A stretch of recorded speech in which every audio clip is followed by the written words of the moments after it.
Bienvenue sur ce tutoriel de Convertix to HD, un nouveau logiciel de conversion de tout format vidéo en format Blu-ray de VSO Software. Donc voici comment fonctionne le logiciel en très simplement en quelques clics.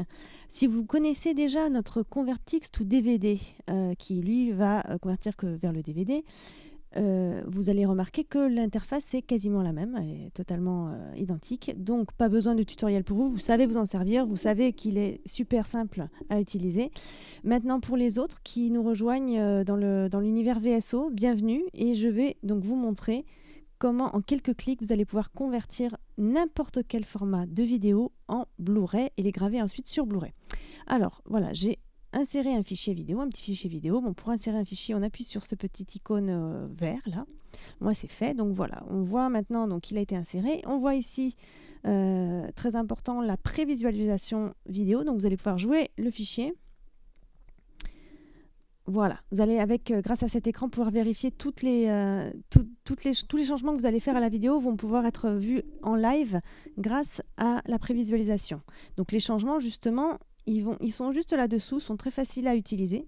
Donc première chose, si vous n'avez pas envie de rajouter des sous-titres ou faire de changements d'édition sur la vidéo, vous pouvez tout simplement appuyer dès maintenant sur convertir. La conversion va démarrer automatiquement et puis à la fin, on vous demandera soit d'insérer un disque Blu-ray si vous voulez graver sur Blu-ray, ou alors si vous voulez faire une image ISO ou simplement garder la conversion sur votre PC pour pouvoir la mettre sur une clé USB par exemple. Donc voilà, tout simplement, pour ceux qui ne veulent pas s'embêter, on met le fichier, on en met plusieurs, voilà, vous pouvez en mettre plusieurs. Et on appuie sur convertir. Maintenant, pour ceux qui veulent aller un peu plus loin, donc voici juste un petit tour d'horizon des options disponibles. Donc bien sûr, l'audio, vous pouvez rajouter, enlever des fichiers audio. Pareil pour les sous-titres. Les sous-titres, là il y en a déjà sur la vidéo, mais juste pour vous montrer, hop, voilà comment on insère un fichier de sous-titres. On appuie ici pour avoir les petites options et vous pouvez changer la taille, la police, la couleur, la position, le code page si vous avez des sous-titres dans une langue avec des caractères spéciaux par exemple. Des options avancées évidemment si vous voulez. Voilà, c'est très simple. Maintenant, on passe au chapitre. Alors par défaut, le logiciel, vous voyez, il va ajouter un chapitre toutes les 5 minutes. Maintenant, vous pouvez changer ça, vous pouvez les enlever complètement. Vous pouvez déplacer, par exemple, on va prendre le chapitre 2, vous voyez là il a 5 minutes, on va simplement avec la souris, on le bouge.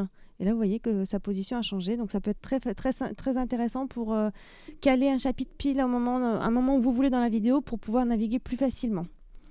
Ensuite, des options de contraste et de luminosité, donc toujours avec un rendu live. Regardez, hop, vous allez voir la qualité, la luminosité de l'image qui va décliner. Et puis là aussi, si je joue, voilà. Donc là, vous voyez tout de suite le résultat.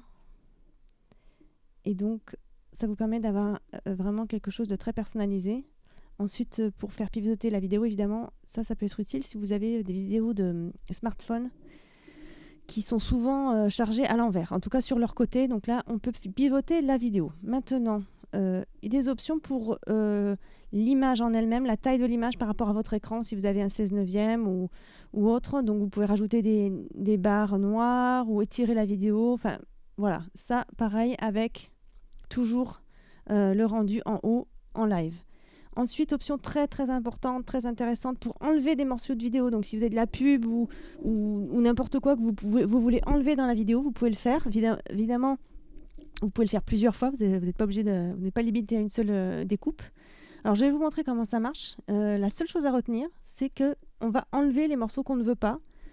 Donc par exemple, disons qu'on va enlever, je ne sais pas, le générique du début, en tout cas le début. Je positionne mon curseur ici. J'appuie sur début. Puis après, je vais bouger, hop, avec la souris, jusqu'à l'endroit où j'ai envie. Bon, on va s'arrêter n'importe où. Puis on va maintenant valider. Voilà, ce qui veut dire que cette partie rouge ici et rouge en haut, vous voyez, le quadrillage rouge, va être enlevé à la conversion. Donc évidemment, il faut convertir pour que ce morceau soit enlevé après. Voilà, donc une découpe vidéo pour avoir un résultat très professionnel. Autre chose, vraiment, si vous voulez, par exemple, arrêter une découpe pile poil au moment où la pub s'arrête, ou si vous voulez un résultat très précis, alors cette option d'intervalle est très utile. Donc là, elle est sur 1 seconde. Et si j'appuie là sur cette petite flèche ici, vous allez voir le curseur va sauter d'1 seconde et vous allez vraiment pouvoir caler le début ou la fin de la découpe de manière vraiment très très précise. Voilà, c'est pas aléatoire. Hein.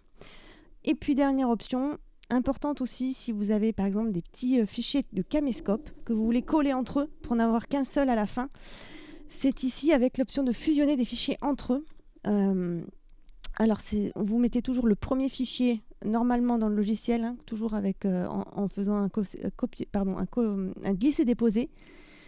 Et puis, c'est après ici qu'on va rajouter, en cliquant ici, par exemple, le deuxième fichier, ou le troisième, le quatrième, cinquième, voilà. Et après, ça fera une longue bande avec toutes les vidéos les unes à la suite des autres. Et évidemment, une fois la conversion faite, vous aurez un seul fichier à la fin. Voilà, vous avez vu un petit tour d'horizon des options disponibles pour l'édition de la vidéo. Maintenant, une autre chose très intéressante avec Convertix to HD, c'est le fait que l'on peut personnaliser ses menus.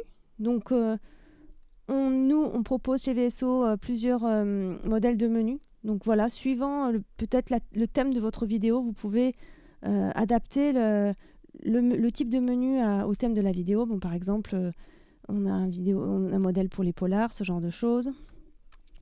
Et puis, voilà. Voilà, ce qu'on peut faire également, si vous n'êtes pas satisfait de la sélection qu'on a ou si vous voulez vraiment aller un peu plus loin dans la personnalisation, vous pouvez ajouter votre vidéo qui va jouer derrière, hein, dans le background, avec de l'audio, donc soit l'audio du film, soit un autre audio, de la musique, si par exemple vous avez des compilations de clips ou ce genre de choses. Vous allez pouvoir changer la taille, le texte évidemment, la couleur, sa position. Voilà, c'est vraiment un outil qui va vous permettre d'avoir un résultat quasi professionnel pour un logiciel très simple à utiliser qui s'adresse vraiment à tous et avec des options en plus. Bon, je vous montre vite fait des options en plus pour les gens qui sont vraiment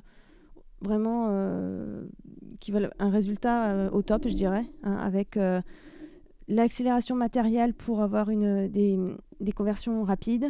Le choix des filtres pour le traitement de la vidéo, donc ça c'est un peu plus avancé vraiment. Et puis bien sûr la gravure, donc la gravure sur Blu-ray une fois la conversion effectuée, donc il peut se faire soit automatiquement, soit après, une fois que plus tard. Donc tout ça se fait en cliquant par exemple sur Action et vous pouvez graver un projet déjà converti. Donc vous n'êtes pas obligé de graver dans la continuité de la conversion. Voilà. Savoir que votre fichier de converti sera conservé sur votre PC dans Documents et un dossier qui s'appellera évidemment Convertix to HD avec le titre de votre projet. Vous le retrouverez là. Voilà, vous savez tout sur ce logiciel extrêmement simple à utiliser. En un clic, vous pouvez avoir des vidéos de qualité Blu-ray en quelques minutes, quelques heures. Voilà, bonne utilisation.